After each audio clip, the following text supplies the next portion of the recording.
I doubt very much if they would be able to show very much of what was said in that committee on Iranian national TV networks, because almost every MEP who questioned Mottaki did so in a hostile fashion, raising again and again the instances of execution of innocent people, of executions of peaceful protesters, of the torture, rape and brutality that the regime pursues its protesters with a vengeance.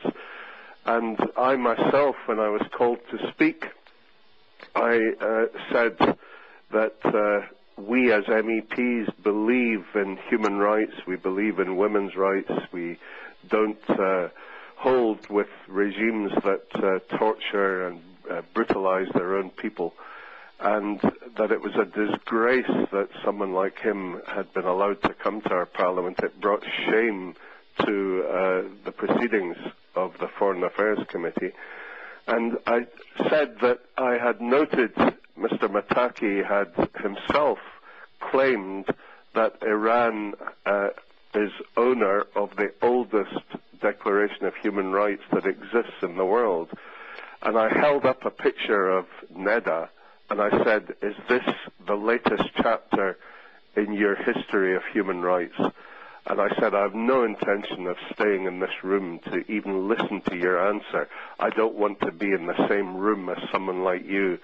And as I marched out of the room, there was applause from a large number of MEPs. It was the only time in the meeting that anyone had been applauded. So it strikes me that many people were supporting what I was saying.